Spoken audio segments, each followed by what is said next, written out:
This presentation has been prepared to support the industrial places training for all individuals required to go to industrial premises, depots and workshops.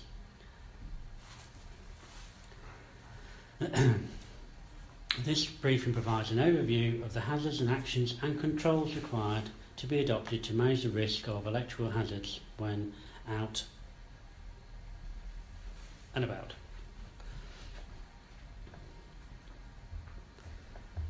Now, we've all got responsibilities for controlling risks when we work. There is legislation which we must comply with to ensure that we don't place ourselves or our colleagues or people affected by our work in danger. You may be exposed to electrical hazards when working either inadvertently or deliberately. Controls must be in place to ensure that these hazards are reduced to the lowest possible level when working rolling stock, on depots or in plant. You need to understand the hazards and how to work safely. With all activities, planning before you go and communication before you go and when you get to site is a key requirement. And in terms of electrical safety, the principle of test before you touch and step back are two measures to ensure that you do not come into contact with live or inadvertently energised electricity. Do you know that each year in the UK only, an estimated 2.5 million people receive electric shocks, whether in the home or in industrial workplaces? And from this, unfortunately, approximately 30 people die. Many more, 350,000, suffer serious injury which can reduce their ability to work. They can be life-changing.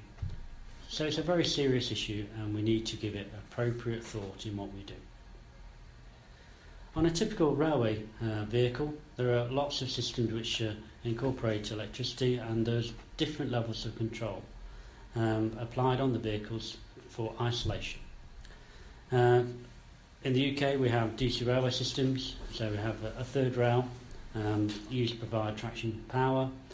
Within vehicles we have low voltage and higher voltage electrical sources associated with distribution of power through the vehicle, the electrical train supply.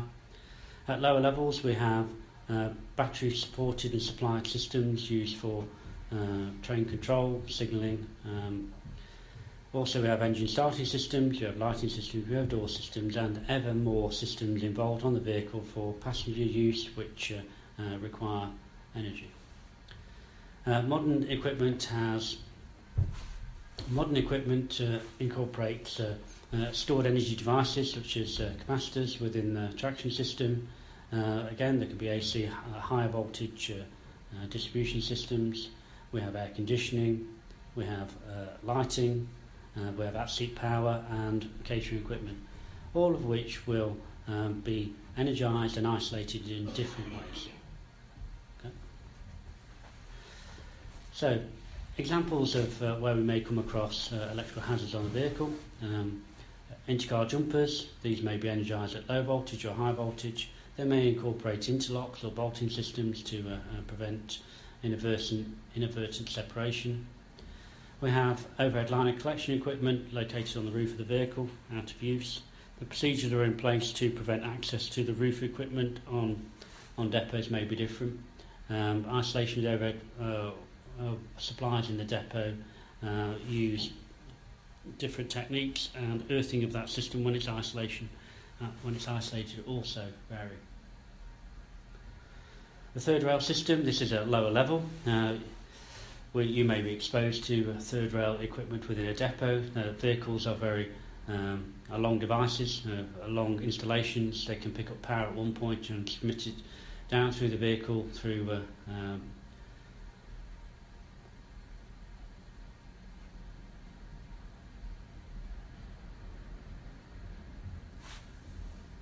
what's it called? The Shugia. No. Buzz lines. Okay. It can be transmitted through the vehicle via a buzz line such that the vehicle can be at the third rail, can be contacting the third rail out of the shed, and exposed shoe gear, third rail equipment, shoe beams, shoe fuses, etc. can be energised within the shed some considerable distance away. the depots employ temporary means of preventing inadvertent access by putting cones around the vehicle, but generally they try and work with the systems isolated. But the principle with third rail equipment is to assume it's energised at all times and to not touch it. Okay? Short supplies, another factor on depots is that the vehicles may be energised by auxiliary supplies such that the vehicle lighting and battery charging systems are energised. The distribution of and connection of these supplies will be different depending on the vehicle types, and the control of energising and de-energising the system will be through the depot protection systems and safe systems of work. Again, from our point of view, we need to ensure that the systems are not energised if we're working on it, that the controls are in place to prevent it becoming energised while we're working on a vehicle. There's engine-driven energy sources such as alternators, generators. A means of preventing engine starting may be a control. And finally, batteries themselves, often at lower voltages, but with hybrid systems, the voltage levels of batteries, both on trains and on cars, are getting higher and higher. Batteries provide a huge energy source, so even if the voltage is low, the risk of arcing must be prevented through dropping of tools, use of non-insulated tools, etc. The impact of batteries and must be understood and appropriately isolated. Okay. The way that we control access to voltage on vehicles is through use of electrical operating rooms and closed electrical enclosures, and the same happens off the vehicles in terms of distribution rooms, transformer rooms, line-side pillars, that sort of thing. By having the electrical equipment contained within a defined area, and then appropriate means of access to that areas are controlled, hazard warning labels are installed. Generally on rail vehicles where the voltage level within the enclosure is below 50 volts AC or 120 volts DC, no labels are fitted. This is because this voltage level can be considered of a lower risk, but even at this level, it can become hazardous in wet, confined, and conductive locations. So the slide's wrong. Yeah? The slide says are hazardous, are non-hazardous in dry, unconfined, and non-conductive locations is the issue on that. Okay? Are hazardous in dry? No, they're not hazardous. If it's, we're either going to go with greater than, yeah, or less than, yeah. And the issue was about the lack of safety labels, wasn't it? Yeah. I'll consider it are non-hazardous in dry, unconfined. Okay. Considered. Is it true though? Yeah. Is hazardous the right term?